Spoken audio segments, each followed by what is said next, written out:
বলো। Very common clinical term. It is very commonly seen in those areas, the endemic areas where the iodine deficiency is very common. কোথায় পাওয়া যায়? যেখানে iodine deficiency is very common. Iodine deficient এরিয়াতে। So what is goiter? টার্মটা শুনেছো কেউ? হাত তোলো, কে কে শুনেছে? সবাই শুনেছো। কি জেনারেলি কি মনে হয়, মানে এটা শুনলে কি মনে হয় কি আছে? Enlargement of thyroid gland, any kind of enlargement of thyroid gland is known as goiter. Simple, okay. তো basically any enlargement of thyroid gland can be of two type, either benign enlargement or that could be malignant enlargement. তো basically কি কি type হয়? that could be benign or could be malignant. What are the variants of benign enlargement of goiter? একে collectively benign enlargement of goiter K collectively বলা হয় benign nodular disease. benign nodular disease. এই এন্টিটির মধ্যে multiple entity club করে গিয়েছে। কি কি entity হতে পারে বিনাইন নোডুলার ডিজিজের মধ্যে? বলো। একটা হতে পারে colloid goitre, another name is simple colloid goitre. তারই একটা ভেরিয়েন্ট হচ্ছে মাল্টি নোডুলার গয়টার। ওকে, সো ফার্স্ট হচ্ছে কোলয়েড গয়টার, সেকেন্ড হচ্ছে মাল্টি নোডুলার গয়টার,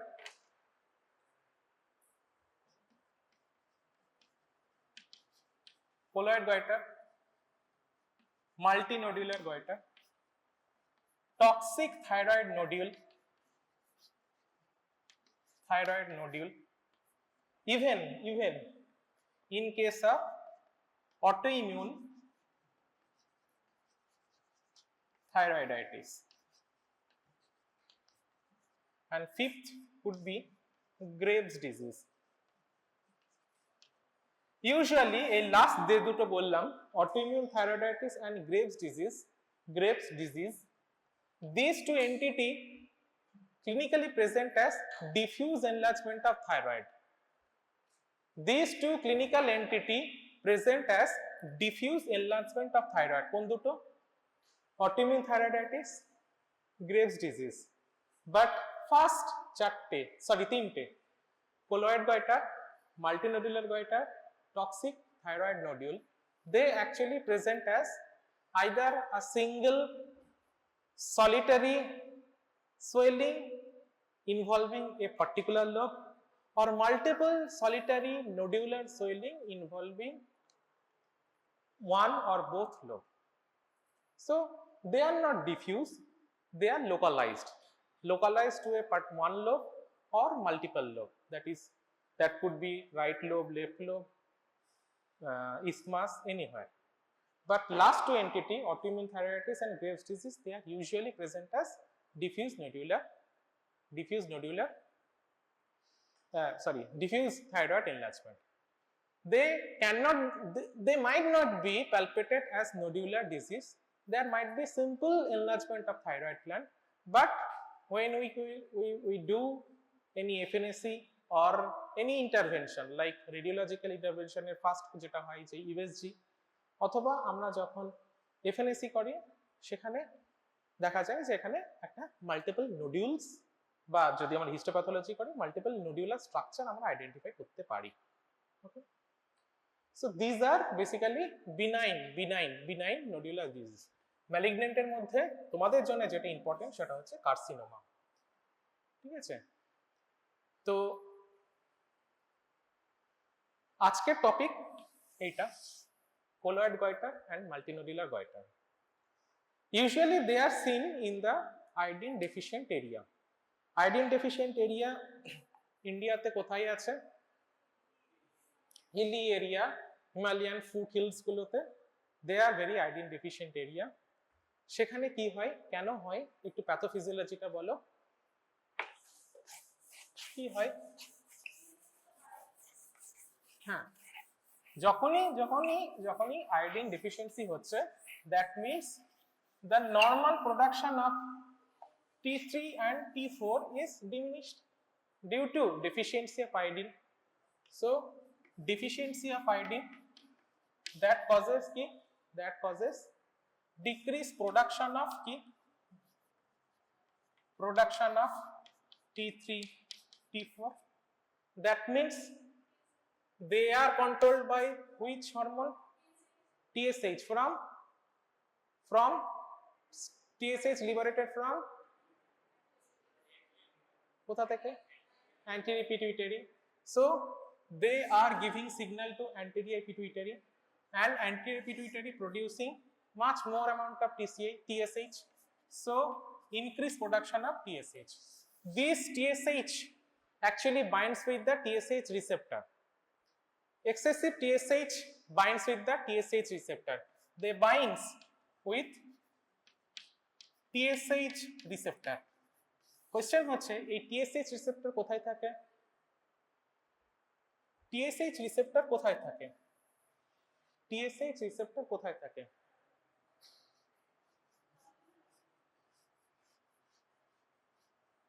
যেটা কি যে কোনো একটা থাইরয়েড ফলিকুলার এপিথেলিয়াম সাপোজ, ঠিক আছে? আর এই থাইরয়েড ফলিকুলার এপিথেলিয়ামে কোথায় TSH থাকবে? রিসেপ্টর থাকবে এপিক্যাল পোরশন গুলোতে। So they bind with the TSH receptor present at the thyroid follicular apical portion of the thyroid follicle. That means they ultimately causing hyperplastic effect on the thyroid follicle.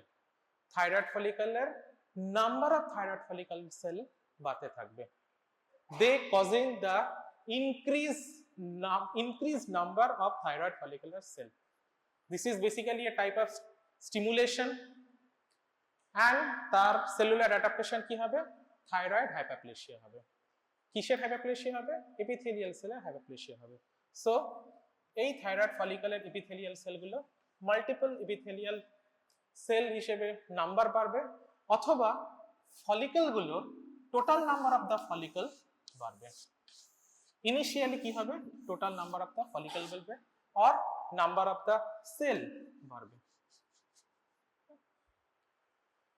যখনই cell বাড়লো, follicle বাড়লো, তার মানে কি they are producing more amount of colloid. So these follicles are filled up with colloid. Filled up with colloid. So this condition, this is known as follicular hyperplasia.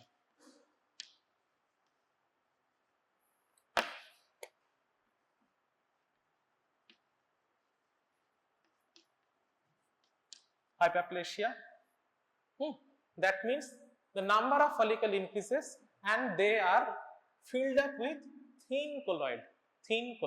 They are filled up with thin colloid. This term thin is very important. Thin colloid. This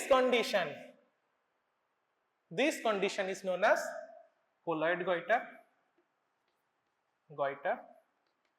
or simple goiter. Okay. Clinically কি দেখবো?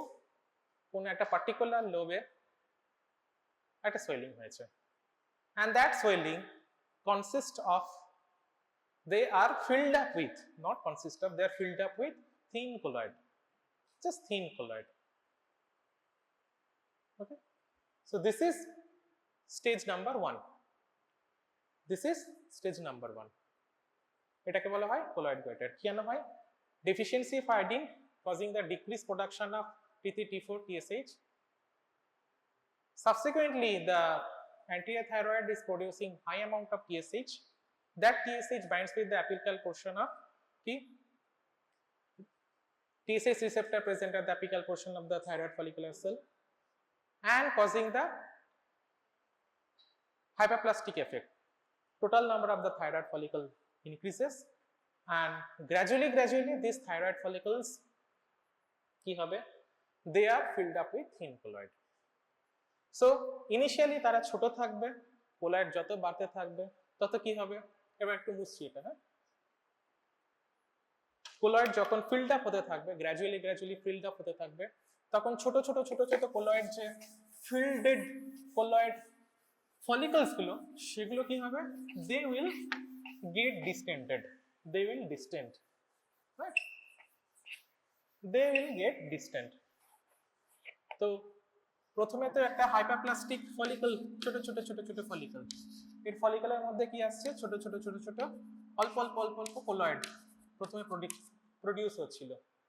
Gradually এই কোলয়েডের পরিমাণ বাড়লো, তার মানে কি একটা দুটো ফলিকলের মধ্যে বেশি বেড়েছে, এটা they are much more distended follicles.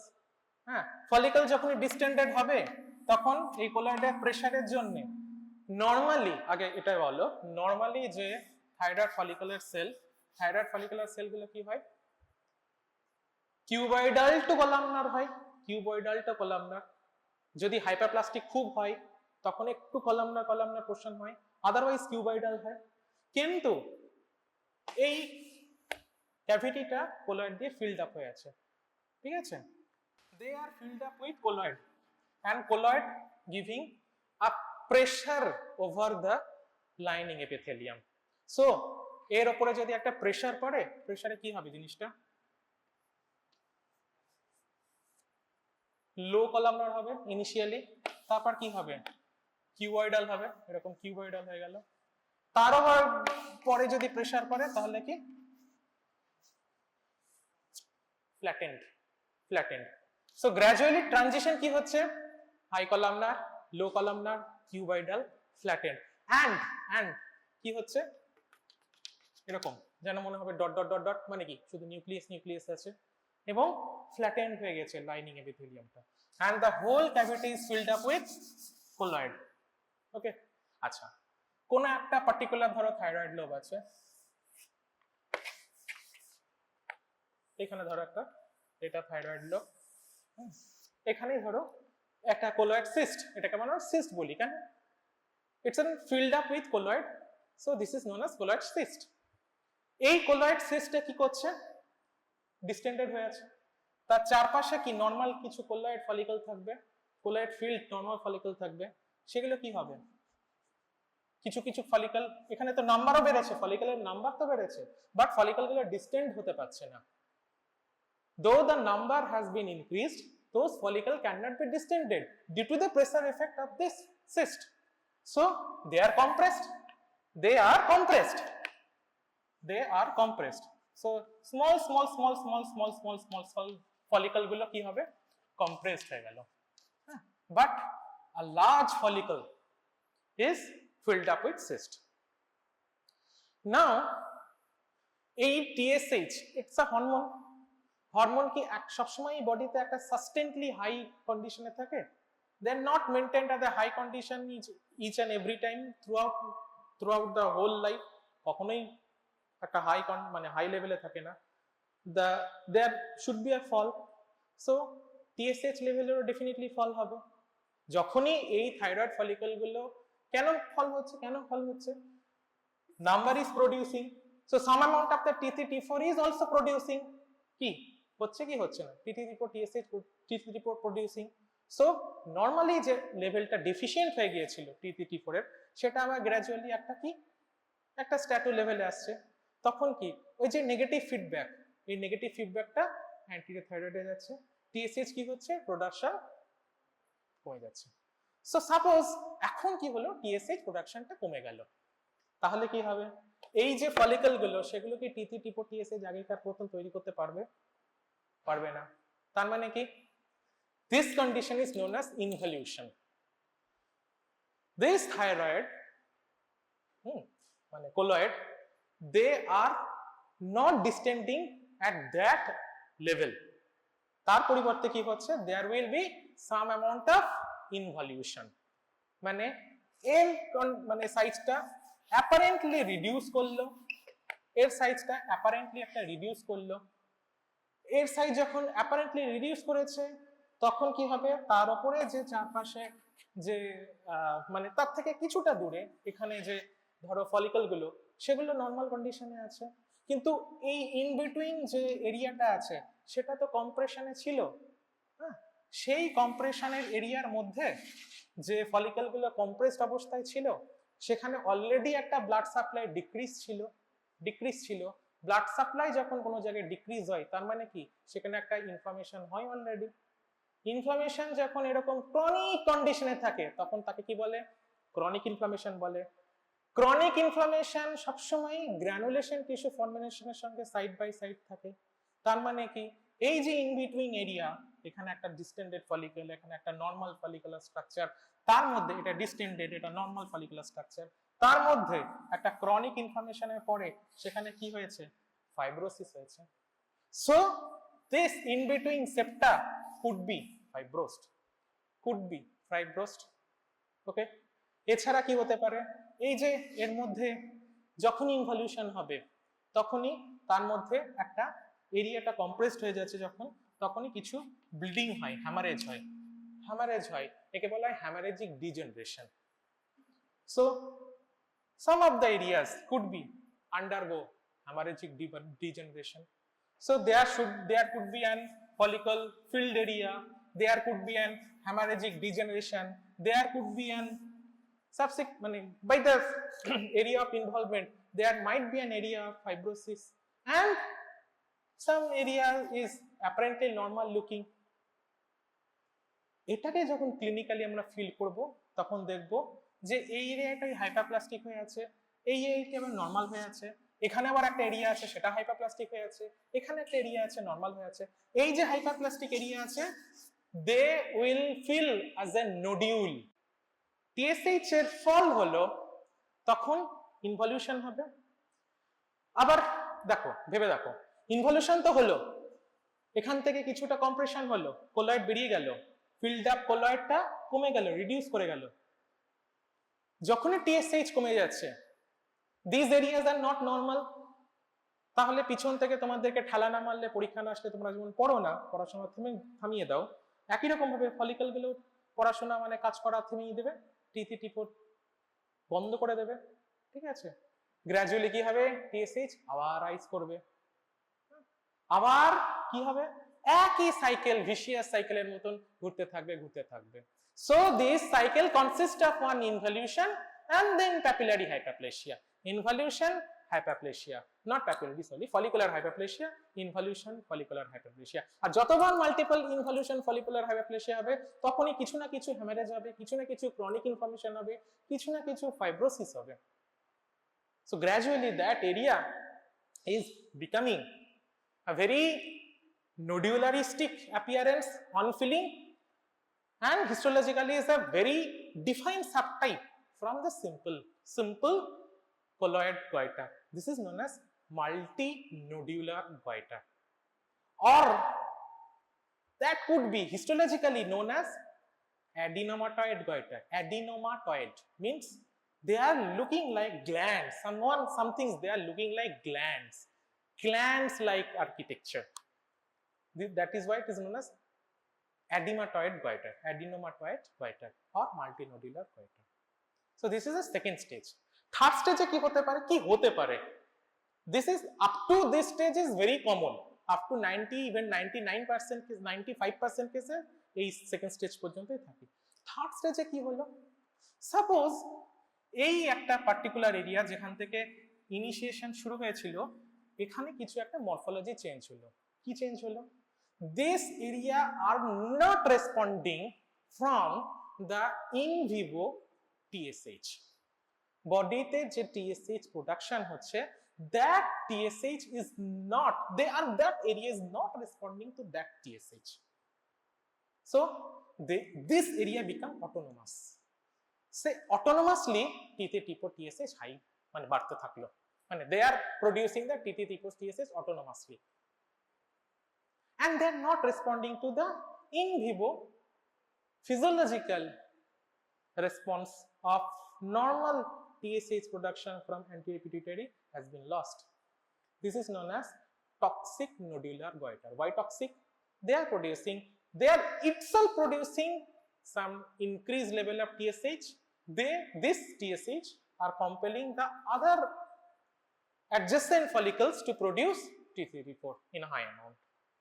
So this is known as toxic nodular goiter. Toxic nodular goiter. এটা কাদের হয়? এই যখন এলডারলি পেশেন্টের। কেন elderly?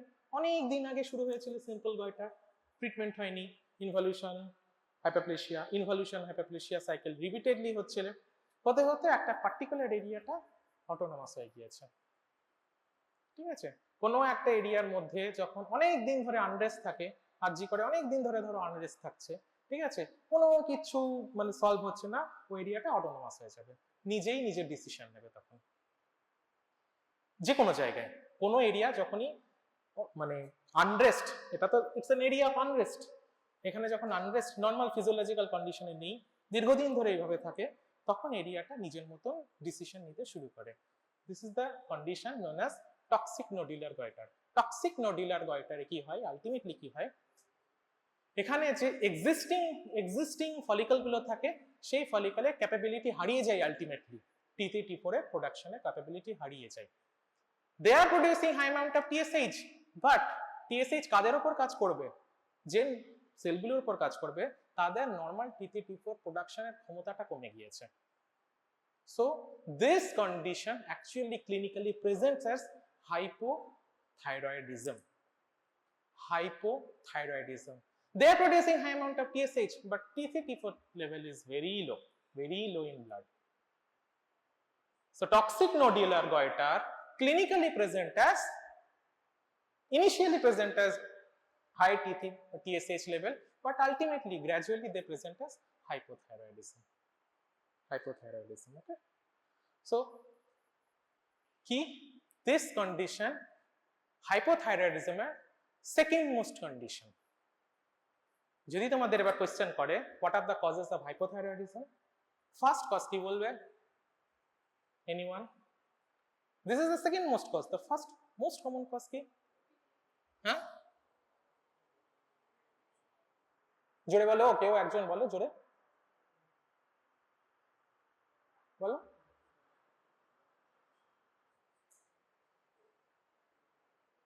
Hashimoto's thyroiditis, autoimmune thyroiditis. Autoimmune thyroiditis is the most common cause of hypothyroidism. ওটা একদম আলাদা entity, আলাদাভাবে পড়ানো উচিত। এটা আমার এন্টিটির মধ্যে ঢোকালে একটু গন্ডগোল হয়ে যাবে, প্যাথোফিজিওলজি বুঝতে তোমাদের গন্ডগোল হয়ে যাবে।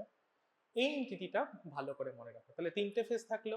ফার্স্ট ফেজ হচ্ছে সিম্পল গয়টার, যেখানে it's an condition of euthyroidism, মানে T3T4 লেভেল নরমাল আছে। আমরা ইউএসজি করলে কি পাবো? একটা কোলয়েড সিস্ট ক্যাভিটি পাবো, কোলয়েড ফিল্ড সিস্ট ক্যাভিটি। ওকে, সেকেন্ড স্টেজ হচ্ছে মাল্টিনোডুলার গয়টার। মাল্টিনোডুলার গয়টার ইনিশিয়াল ফেজে বহুদিন ধরে ইউথাইরয়েড থাকে, গ্র্যাজুয়ালি একটু হাইপোথাইরয়েডিজম ডেভেলপ করতে পারে, বাট যখন এটা থার্ড ফেজে চলে যায়, অটোনমাস বডি তৈরি হয়, ওখানে টক্সিক নোডুলার গয়টার তৈরি হয়। This is a condition of hypothyroidism. ওকে, বুঝলে প্যাথোফিজিওলজি? তোমাদেরকে এবার কি দেখতে হবে? যেটা দেখতে হবে সেটা হচ্ছে মাইক্রোস্কোপ। ঠিক আছে, কি দেখবে? নরমালি মাইক্রোস্কোপ দেখার আগে একটু স্কিম্যাটিক ডায়াগ্রামটা একটু বলে দিই। স্কিম্যাটিক ডায়াগ্রাম বলারও কিছু নেই, মোটামুটি তো বুঝিয়েছি, তাও সিম্পল। আচ্ছা, হিস্টোলজি মনে আছে তোমাদের থাইরয়েড ফলিকুলার? এইগুলো হচ্ছে থাইরয়েড ফলিকল, মানে দ্যাট আর নর্মাল। দিস আমি প্যাথোলজি পড়াচ্ছি, কেনই নর্মাল পড়াবো, কেনই নর্মাল থাকবে? তুমি সাপোজ এটাকে ধরে নিতে পারো একটা নর্মাল থাইরয়েড, ধরো তুমি যেটা ভালো বুঝতে পারছো। আচ্ছা, এই এরিয়াটা নর্মাল, হ্যাঁ এরিয়াটা নর্মাল। এই যে ছোট ছোট ফলিকলের মধ্যে, ক্যাভিটির মধ্যে কোলয়েড ফিল্ড ফলিকল, বুঝতে পারছো? This are colloid filled follicle, বুঝতে পারছো? কোলয়েড ফিল্ড ফলিকলের বাইরে এই যে dot dot dot dot dot dot dot dot area, এগুলো হচ্ছে কি? Thyroid follicular cell. Low cuboidal epithelium thyroid follicular cell, এটা হচ্ছে একটা নর্মাল এরিয়া বলতে পারো। Variable size of thyroid follicles দেখতে পাচ্ছ। কি দেখতে পাচ্ছ? আচ্ছা, তাহলে এটা একটা নর্মাল এরিয়া হলো। এখানে কি দেখতে পাচ্ছ? These follicles are of variable size. And some of the follicles are distended with colloid, and some of the follicles are very tiny, they are compressed. So different follicles are present of variable size and shape. Okay, size and shape.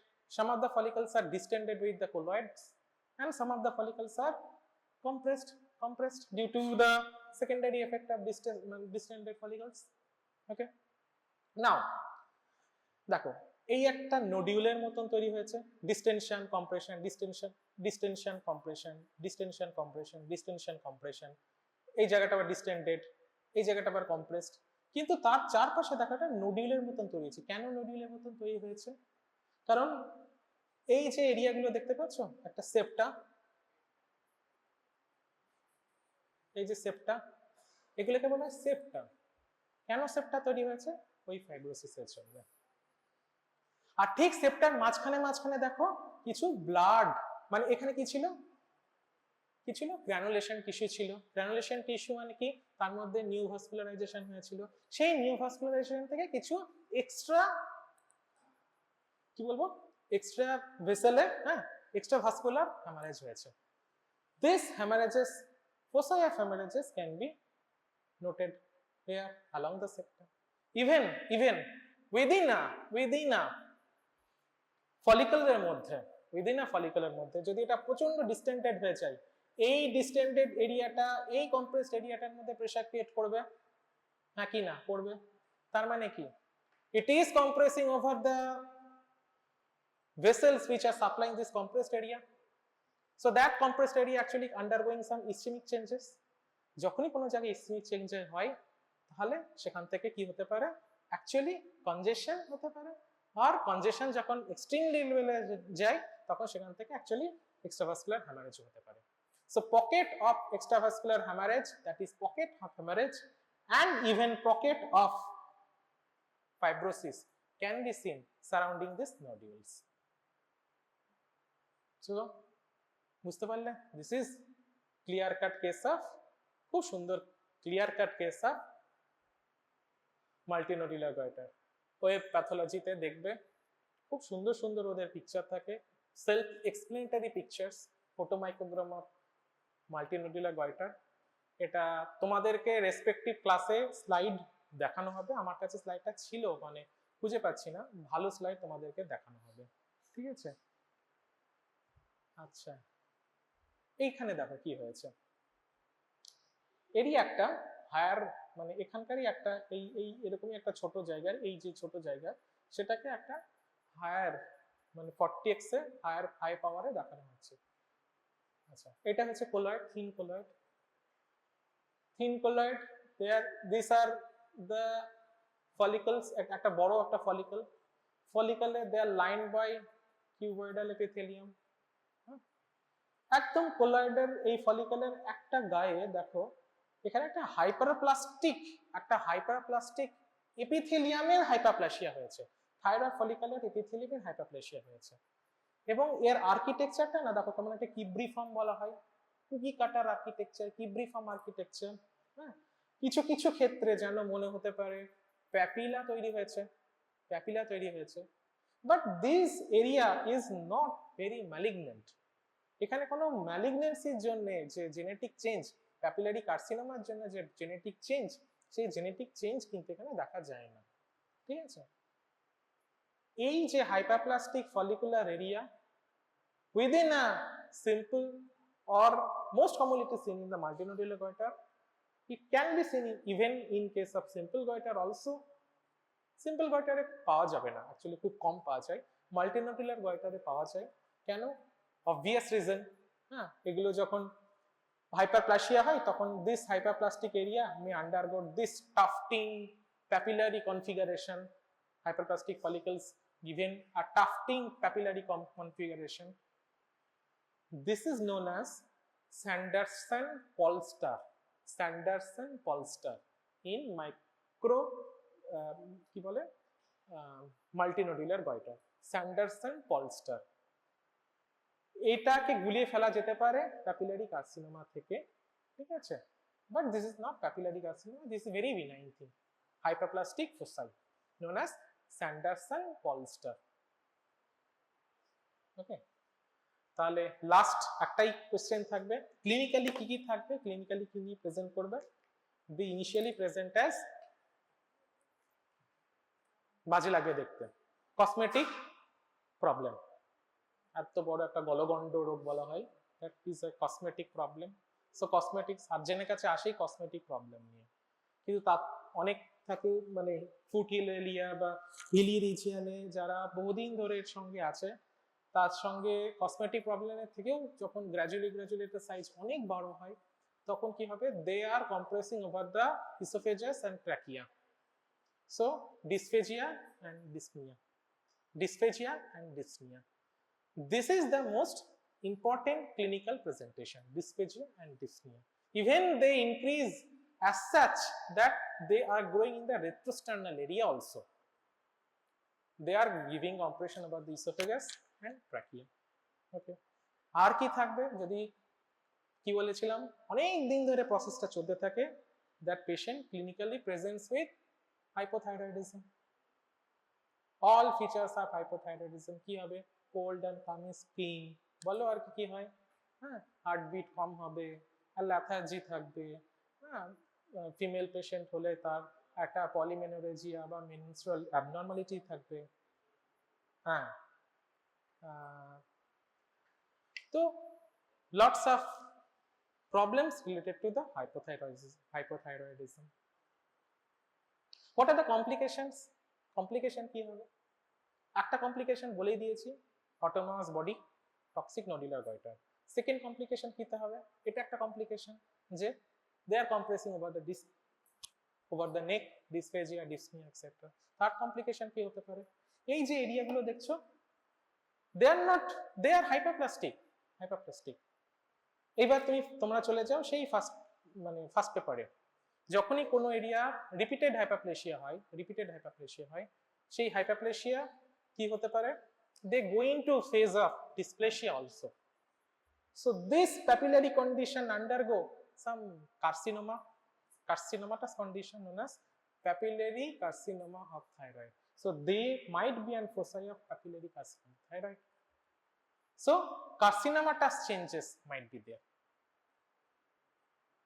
ঠিক আছে, and repeated যদি এরকম colloid goitre থাকে, তাহলে এখানে যদি আমরা মানে it's an hypothyroid case plus একটা ইনফ্লামেশন হচ্ছে, রিপিটেড ইনফ্লামেশন হচ্ছে, তো সেখানে রিপিটেড একটা ইনফেক্টিভ কন্ডিশনও হতে পারে, হ্যামারেজিক চেঞ্জ বা এগুলো যেহেতু সবকিছুই হচ্ছে, রিপিটেড ইনফ্লামেশনে ইনফেক্টিভ কন্ডিশনও হতে পারে, মানে ওই এরিয়াতে একটা, তোমাদের জানা দরকার নেই বাট এটাও হতে পারে যে কোনো একটা ওভার দ্য কোলয়েড গয়টার, সেখানে যদি কোনো কারণে একটা ইনফেকশন হয়, তাহলে রিডলস থাইরয়েডাইটিস বলা হয়। আর তোমার এই যে টক্সিক নডুলার গয়টার, এটার একটা আরেকটা নাম আছে, নাম হচ্ছে পামার সিনড্রোম। তো আজকে ক্লাস এইটুকুই।